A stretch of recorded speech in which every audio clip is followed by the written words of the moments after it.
زمر کی آیت نمبر 52 ہے جی، 52 نمبر آیت۔ اعوذ باللہ من الشیطان الرجیم، بسم اللہ الرحمن الرحیم۔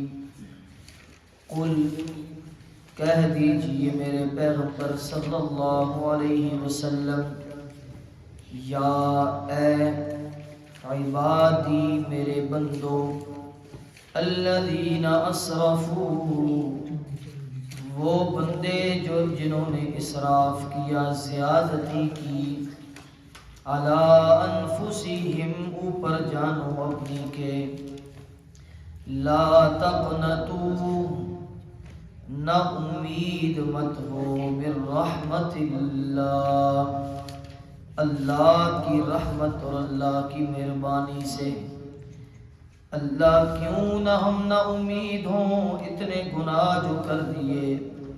فرمایا ان اللہ یغفر الذنوب جمیعا، بے شک اللہ معاف کرنے والا ہے گناہوں کو، جمیعا سب کے سب۔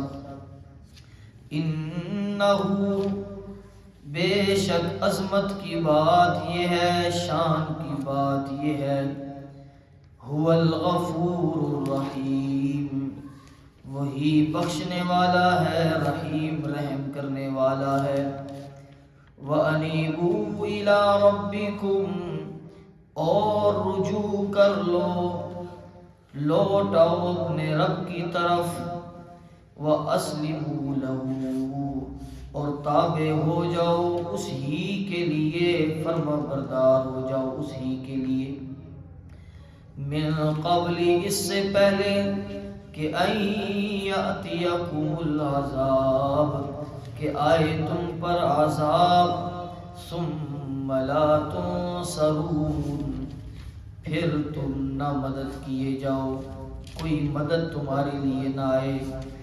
واتبعوا اتباع کرو، پیچھے پیچھے چلو، احسن اس کی جو بہت ہی شاندار ہے، خوبصورت ہے، ما انزل الیکم جو نازل کیا گیا ہے تمہاری طرف، من ربکم تمہارے پروردگار کی جانب سے، من قبل اس سے پہلے کہ ان یاتیکم العذاب بغتہ کہ آئے تمہارے اوپر عذاب اچانک، وانتم لا تشعرون اور تمہیں اس کا شعور بھی نہ ہو، پتہ بھی نہ ہو، اور عذاب آ کے پکڑ لے۔ پچھلے درسوں میں ہم نے دو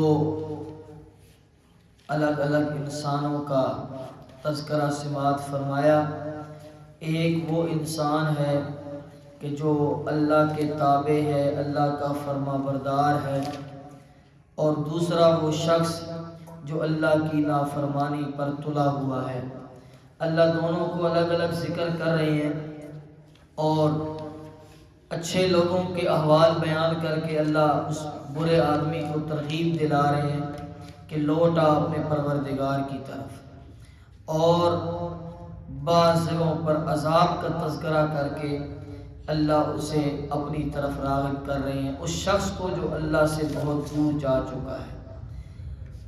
آج کے درس میں اللہ اپنی رحمت، اپنی مہربانی اور پھر مہربانی کے مقابلے میں اللہ کا قہر، اللہ کا غضب، ان دونوں صورتوں کا تذکرہ کر کے اللہ آپ کو دو چیزوں کی دعوت دے رہے ہیں۔ پہلی چیز یہ ہے کہ اپنے پروردگار کی طرف لوٹ آؤ۔ اچھا، پروردگار تیری طرف کیسے لوٹیں؟ تو فرمایا واتبعوا احسن ما انزل الیکم، اس قرآن کی اتباع شروع کر دو، اس قرآن کے پیچھے چلنا شروع ہو جاؤ تو تم اللہ تک پہنچ جاؤ گے۔ کیونکہ جو باتیں ہوتی ہیں نا، کلام، یہ باتیں جو باتیں کرنے والا ہے اس تک پہنچا دیتی ہیں، اس کا پتہ بتاتی ہیں کہ یہ باتیں کس نے کہی ہوں گی، وہ کیسا ہوگا، اس کا انداز گفتگو کیا ہوگا، اللہ تک یہ قرآن پہنچانے والا ہے۔ تشریح انشاءاللہ ہم ساتھ سے بات فرماتے ہیں۔ فرمایا قل فرما دیجئے یا عبادی، اے میرے بندو۔ اچھا، آگے جس بندے کا تذکرہ ہو رہا ہے وہ ہے اسرفوا علی انفسہم، جس نے اپنی جان کے اوپر زیادتی کی ہے۔ زیادتی کا کیا مطلب ہے؟ اسراف کہتے ہیں کہ ایک چیز اپنی حد تک پہنچ جائے، جب اس سے اوپر بہنے لگے تو اسے اسراف کہتے ہیں، جسے مبالغہ کہتے ہیں۔ ایک گلاس ہے، اس کے اندر آپ پانی ڈالیں، پانی اوپر کنارے تک آ جائے تو یہ اتنا پانی ہے جتنا گلاس کا ظرف ہے، اسے سمجھ سکتے ہیں۔ لیکن جب پانی اس گلاس کے اوپر سے گرنے لگے تو اب یہ اسراف ہو گیا، اب یہ بڑھ گیا، حد سے زیادہ بڑھ گیا۔ تو وہ لوگ جنہوں نے اپنی جانوں کے اوپر اسراف کیا، اسراف کرنے کا مطلب یہ ہے کہ کسی بھی زمرے پر میں اپنی جانوں کے اوپر ظلم کیا۔ ظلم کا مطلب کیا ہو جائے گا؟ ظلم کہتے ہیں وضع الشیء فی غیر محلی، چیز کو اپنی جگہ سے ہٹا کے رکھنا۔ مطلب یہ ہے کہ رات سونے کے لیے بنائی ہے، ساری رات جاگتا رہا، اپنی جان کے اوپر اسراف ہے۔ کیپیسٹی ہے 1 روٹی کھانے کی، 4 کھا گیا، یہ اپنی جان کے اوپر اسراف ہے۔ جتنا زور دماغ مانگتا ہے اس سے زیادہ دے رہا ہے تو یہ جان کے اوپر اسراف ہے۔ رات دن گدھے کی طرح کام کر رہا ہے، حالانکہ اللہ نے دن کمائی کے لیے بنایا، رات سونے کے لیے بنایا، یہ آگے پیچھے ہاتھ مار رہا ہے، یہ اسراف ہے۔ اچھا، رزق کا وعدہ اللہ نے کیا ہے، یہ حرام کام کی طرف جا رہا ہے، یہ اسراف ہے۔ کسی طرح میرے پاس آئے گی، کسی بھی معاملے میں اپنے آپ کو اپنے سے زیادہ تھکانا، یہ اسراف ہے۔ اور دوسرا عام معنی یہ ہے کہ انسان نے کیا کرنی تھی؟ اللہ کی فرما برداری۔ نافرمانی کرے گا تو یہ کیا ہوگا؟ اس کی اپنی جان کے اوپر اسراف ہوگا۔ جان تو اس کی تھی نہیں، اللہ کی دی ہوئی تھی، اور اللہ کی امانت کے اندر کیا کر رہا ہے؟ خیانت کر رہا ہے، 2 نمبری کر رہا ہے اور گناہ کر رہا ہے، یہ اپنی جان کے اوپر ظلم کر رہا ہے۔ حرام کھا رہا ہے، حرام کام کا مرتکب ہے، حرام کی طرف راغب ہے، حرام سن رہا ہے موبائل پر، حرام دیکھ رہا ہے، حرام کی طرف چل رہا ہے، ہر وہ چیز جسے اللہ نے منع کیا ہے وہ کر رہا ہے، تو یہ اپنی جان کے اوپر اسراف کرنے والا ہے، گناہگار اسراف کرنے والا ہے۔ اب دیکھو کہ جو اسراف کرنے والا ہے یہ اللہ کا اپنا ہے یا پرایا ہے؟ بظاہر تو یہی لگتا ہے کہ یہ اللہ کا پرایا ہے، اس نے اللہ کو پرایا کر دیا، اس لیے تو اللہ کے پاس جا نہیں رہا۔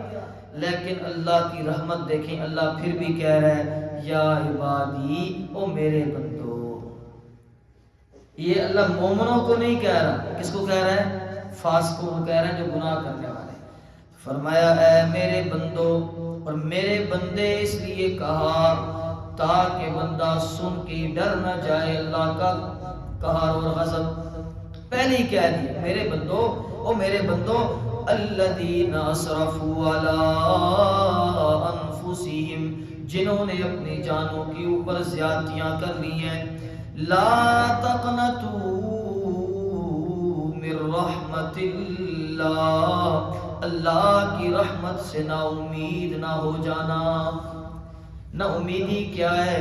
پتہ نہیں اللہ مجھے بخشے گا کہ نہیں بخشے گا۔ اللہ کہہ رہا ہے ان اللہ یغفر الذنوب جميعا، اللہ کے در پر آنے والا بن جا، اللہ سارے تیرے گناہوں کو معاف کر دے گا۔ توبہ کرے گا تو اللہ تیرے سارے گناہوں کو معاف۔ اللہ کیوں تو گناہوں کو معاف کرنے والا ہے؟ تو فرمایا انہ هو الغفور الرحیم۔ عظمت کی بات یہ ہے کہ اللہ بخشنے والا ہے اور مہربانیاں کرنے والا ہے۔ اچھا، غفور کے ساتھ رحیم لایا، یہ 2 لفظ لانے کی وجہ کیا ہے؟ غفور بخشنے والا، رحیم رحم کرنے والا، بخشنے کے بعد فرمایا ودود، محبت کرنے والا بھی ہے۔ کیا مطلب ہے؟ مطلب یہ ہے کہ کسی انسان کا گناہ کر بیٹھو گے، اس سے ناراض ہو جاؤ گے، سال کے بعد اس کے پاس جاؤ گے، وہ کہے گا گناہ ہے، اب یاد آئی ہے میری، پہلے کدھر تھا؟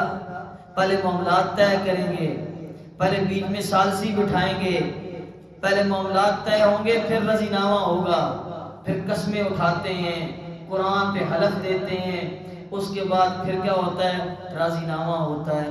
اللہ کہتا ہے غفور الرحیم، اور ودود بھی ہے اللہ، آجا میرے پاس اور مجھ سے گناہ بخشوانے کا مطالبہ کر لے، میں ایک دفعہ یہ بھی نہیں پوچھوں گا کہ کہاں رہا ہے، میں تیرے سارے گناہوں کو معاف کر دوں۔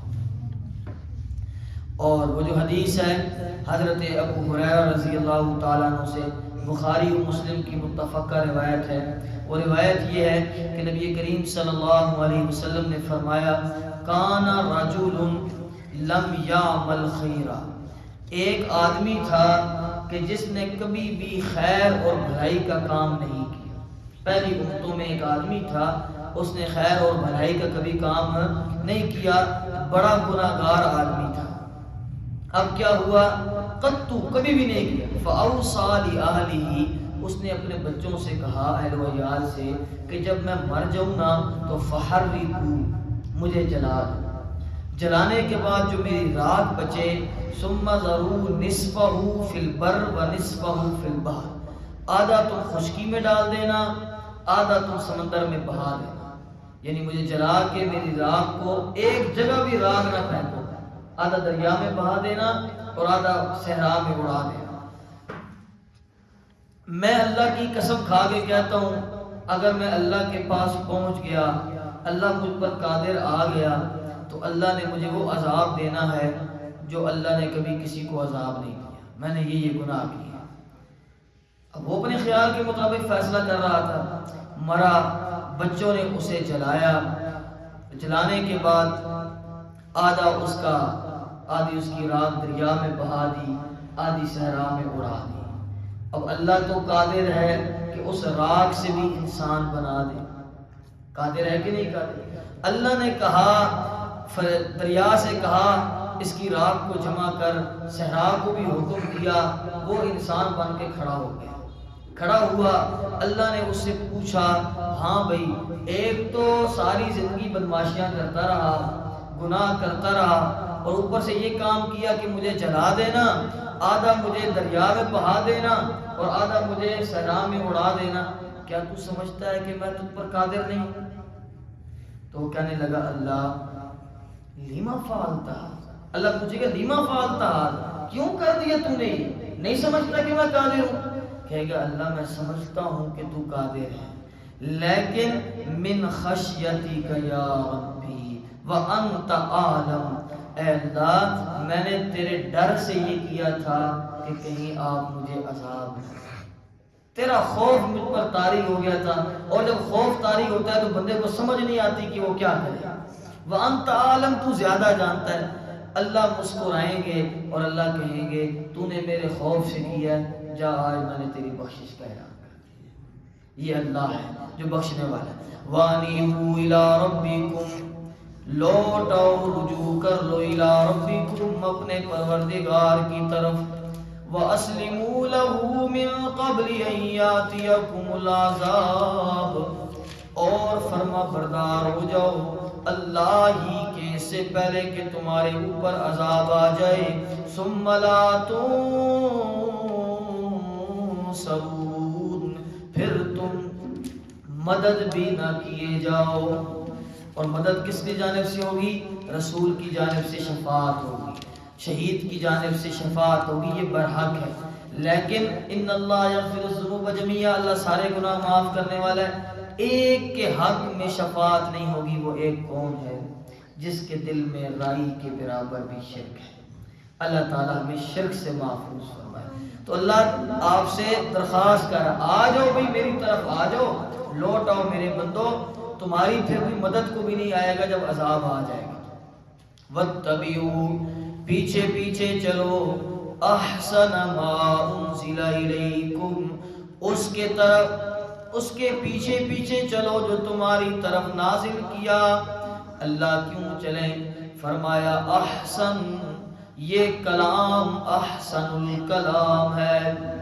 نبی کریم صلی اللہ علیہ وسلم کی حدیث، فإن خیر الحدیث کتاب اللہ وخیر الہدی ہدی محمد صلی اللہ علیہ وسلم، سب سے خوبصورت بات، سب سے خوبصورت کلام ہے تو صرف اور صرف اللہ ہی کا ہے، یا سب سے خوبصورت وہ کلام ہے جس میں اللہ ہی کی باتیں کی جائیں، یہ احسن ہے، احسن الکلام۔ اس کے پیچھے چلنے والے بن جاؤ، اس سے پہلے کہ آ جائے تمہارے اوپر عذاب، اچانک موت آ جائے، اٹیک ہو، خبر بھی نہ ملے اور بندہ مر جائے، روڈ کے اوپر چلتا جا رہا ہے، خبر بھی نہیں، ایکسیڈنٹ ہوا اور مر گیا، اچانک موت آ جائے، اچانک، وَأَنْتُمْ لَا تَشْعُرُونَ، تمہیں خبر بھی نہ ہو کہ ہم مرنے والے۔ کتنے نوجوان جو کہتے تھے بڑے ہوں گے، بوڑھے ہوں گے تو نمازیں پڑھیں گے، بوڑھے ہوں گے تو داڑیاں رکھیں گے، بوڑھے ہوں گے تو مسجدیں آباد کریں گے، اللہ نے ان کو جوانی کے اندر اٹھا لیا۔ یہ انسان ہے، پتہ ہے اگلے سانس کا نہیں پتہ، میں اگلی بات کروں اور اللہ مجھے موت دے دے، تو اللہ کہہ رہا ہے میرے بندو، اے میرے بندو میری جانب لوٹ آؤ، اس سے پہلے کہ عذاب آ جائے، اور جب عذاب آ جائے پھر بخشش کا کوئی چارہ نہیں ہے۔ اللہ سمجھنے کی توفیق عطا فرمائے۔ الحمدللہ۔